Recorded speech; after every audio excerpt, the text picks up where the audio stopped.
புராதன நூல்களில் நவீன கண்டுபிடிப்புகள் தெய்வத்தின் குரல் இரண்டாம் பகுதி. வராகமிகிரர் பிரகத் சம்ஹிதை என்ற ஒரு கிரந்தம் எழுதியிருக்கிறார் என்றேன் அல்லவா? அதில் இல்லாத விஞ்ஞான கண்டுபிடிப்பு இல்லை. வெறும் ஆகாசத்தில் இந்த கிரகங்கள் எல்லாம் இருக்கின்றனவே, விழாமல் எப்படி நிற்கின்றன? இதற்கு காரணத்தை நியூட்டன் என்பவர்தான் கண்டுபிடித்தார் என்று எல்லோரும் நினைக்கிறார்கள். மிக பழைய காலத்தில் உண்டான சூரிய சித்தாந்தத்தின் ஆரம்பத்தில் இருக்கிற ஸ்லோகமே பூமி விழாமல் இருப்பதற்கு ஆகர்ஷண சக்தி காரணம் என்று சொல்கிறது. சிருஷ்டி தொடக்கமான கல்ப ஆரம்பத்தில் எல்லா கிரகங்களும் ஒரே நேராக இருந்தன. அப்புறம் காலம் ஆக ஆக அவை கொஞ்சம் கொஞ்சமாக மாறிக்கொண்டே வருகின்றன. மற்றொரு கல்ப ஆரம்பத்தில் மறுபடியும் நேராக வந்துவிடும். சொல்கிறப்போ திருவாரூரில் கிரகங்கள் எல்லாம் நேராக இருக்கிறது அப்படின்றது ஞாபகம் வருது, திருவாரூர் கோயிலில். சரி, நாம் செய்யும் கர்மாக்களில் முதலில் சொல்லும் சங்கல்பத்தில் பிரபஞ்ச வர்ணனை கால அளவை என்றெல்லாம் சொல்லப்படுகின்றது. அவ்வளவும் ஜோதிஷ விஷயந்தான். பூ ஆகர்ஷணம் மட்டுமில்லை, பூமி சுற்றுவதையும் கூட ஆரியப்பட்டர், வராகமிகிரர் முதலானவர்கள் சொல்லி இருக்கிறார்கள். பூமிதான் நம் பிரபஞ்சத்துக்கு மத்தியாக நின்ற இடத்தில் நின்று கொண்டிருக்கிறது. சூரியனே அதை சுற்றி வருகிறான். அதனால்தான் இரவு பகல் உண்டாகின்றன என்றே மேல்நாட்டுக்காரர்கள் 16ஆம் நூற்றாண்டு வரை நினைத்து வந்தார்கள். இதற்கு கொஞ்சம் மாறாக யாராவது ஆராய்ச்சி பண்ணி சொன்னால் அவரை மத குருமார்கள் ஸ்டேக் என்ற கம்பத்தில் கட்டி நெருப்பை வைத்து கொளுத்தினார்கள். ஆனால் ரொம்பவும் பூர்வ காலத்திலேயே நமக்கு இந்த விஷயங்கள் தெரிந்திருந்தன.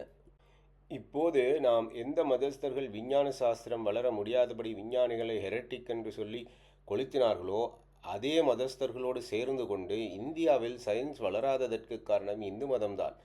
பரலோகம் என்று சொல்லிக்கொண்டு இந்து மதம் இந்த லோகத்துக்கு விஷயங்கள் எல்லாம் அலட்சியம் செய்துவிட்டது என்ற குற்றம் சொல்கிறோம். வாஸ்தவத்தில் அத்தனை சயின்ஸ்களும் நம் சாஸ்திரத்திலேயே இருக்கின்றன. சூரியன் இருந்தபடிதான் இருக்கிறது, பூமிதான் அதை சுற்றி வருகிறது. பூமி சுற்றுவதால் தான் சூரியன் உதிப்பதாகவும் அஸ்தமிப்பதாகவும் தோன்றுகின்றது என்று வாஸ்தவத்தில் சூரியன் பூமியின் கிழக்கே தினம் தினம் உதித்து அப்புறம் மேற்கே நகர்ந்து கொண்டே போய் அஸ்தமிக்கவில்லை என்ற விஷயம் ரிக்வேதத்தில் உள்ள ஐதரேய பிரம்மணத்திலேயே சொல்லப்பட்டிருக்கிறது. சூரியன் உதிப்பதும் இல்லை அஸ்தமிப்பதும் இல்லை என்று அதில் தெளிவாக சொல்லியிருக்கு. பூமியின் ஆகர்ஷணம் சுற்றுவது முதலென இருக்கட்டும், பூமியின் ரூபத்தையே பார்க்கலாம். வெள்ளைக்காரர்கள் என்ன சொல்கிறார்கள்? பூமி தட்டை தோசைக்கல் மாதிரி இருக்கிறது என்றுதான் பழங்காலத்தில் நினைத்தார்கள். அது தட்டை இல்லை, பந்து மாதிரி உருண்டையாக இருக்கிறது என்று நாங்கள் தான் சமீப நூற்றாண்டுகள் கண்டுபிடித்தோம் என்கிறார்கள். சரி, ஜியாகிரபிக்கு பேர் என்ன சொல்கிறோம்?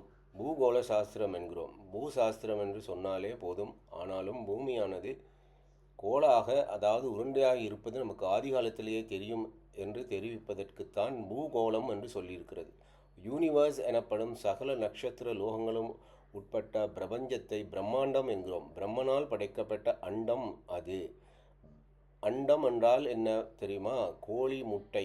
கோழி முட்டை திட்டமான உருண்டையாக இருப்பதல்ல. ஒரு முட்டையின் ஓரங்களை தட்டிவிட்ட மாதிரி நீள்வட்டத்தின் கனபரிமாணம் உள்ளதாக முட்டை இருக்கிறது. நவீன விஞ்ஞானத்திலும் யூனிவர்ஸ் என்பது உருண்டையாக, ஸ்பெரிக்கல் இல்லை, முட்டை மாதிரி ஓவல் வடிவில் கனபரிமாணமாக உள்ளதாக, எலிப்டிக்கலாக இருக்கிறது என்கிறார்கள். இந்த பிரபஞ்சம் முழுக்க நகர்ந்து கொண்டேதான் இருக்கிறது என்ற மாடர்ன் ஆஸ்ட்ரோனமியில் சொல்கிறார்கள் என்றால், வேத காலத்திலிருந்து நாம் இதற்கு தந்திருக்கிற பேரே இந்த உண்மையைத்தான் சொல்கிறது. ஜகத் ஜகத் என்றே நாம் சொல்கிறோம். ஜகத் என்றால் நின்ற இடத்தில் நிற்காமல் போய்கொண்டே இருப்பது என்றுதான் அர்த்தம்.